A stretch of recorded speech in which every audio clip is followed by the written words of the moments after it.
आप देख रहे हैं इटावा सबसे तेज। श्रीमद् भागवत कथा के 5वें दिन कृष्ण लीला व भगवान राम का हुआ वर्णन।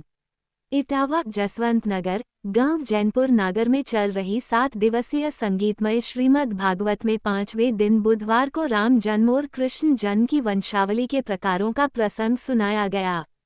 कथावाचक मोहिनी शास्त्री ने जब राम जन्म की कथा सुनाई तो श्रोता भाव विभोर हो गए। उन्होंने कहा कि जब अयोध्या में भगवान राम का जन्म होने वाला था तब समस्त अयोध्या नगरी में शुभ शकुन होने लगे। भगवान राम का जन्म होने पर अयोध्या नगरी में खुशी का माहौल हो गया। चारों ओर मंगल गान होने लगे। उन्होंने कहा कि भगवान राम ने भी पृथ्वी लोक पर आकर धर्म की स्थापना की। कथावाचक ने कहा कि आज का व्यक्ति ईश्वर की सत्ता को मानने से भले ही इनकार कर दे, लेकिन एक न एक दिन उसे ईश्वर की महत्ता को स्वीकार करना ही पड़ता है। संसार में जितने भी असुर उत्पन्न हुए सभी ने ईश्वर के अस्तित्व को नकार दिया और स्वयं भगवान बनने का ढोंग करने लगे, लेकिन जब ईश्वर ने अपनी सत्ता की एक झलक दिखाई तो सभी का अस्तित्व धरा से ही समाप्त हो गया। अधर्म के मार्ग पर चलने वाला व्यक्ति कितना ही शक्तिशाली क्यों न हो, लेकिन धर्म के मार्ग पर चलने वाले के आगे अधिक समय तक नहीं टिक सकता।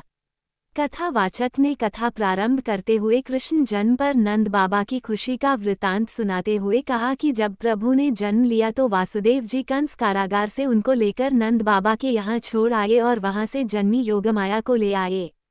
नंद बाबा के घर में कन्हैया के जन्म की खबर सुनकर पूरा गोकुल झूम उठा। इस घटना के पीछे भी आध्यात्मिक रहस्य है।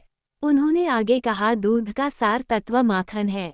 उन्होंने गोपियों के घर से केवल माखन चुराया अर्थात सार तत्व को ग्रहण किया और असार को छोड़ दिया।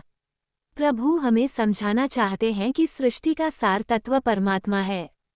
इसलिए असार यानी संसार के नश्वर भोग पदार्थों की प्राप्ति में अपने समय, साधन और सामर्थ्य को अपव्यय करने की जगह हमें अपने अंदर स्थित परमात्मा को प्राप्त करने का लक्ष्य रखना चाहिए।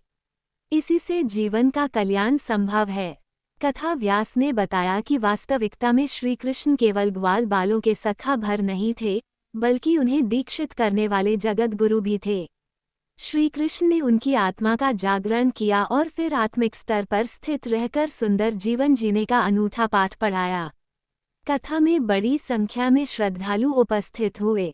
रिपोर्ट पत्रकार सुशील कांत, भारत लाइव 21 न्यूज।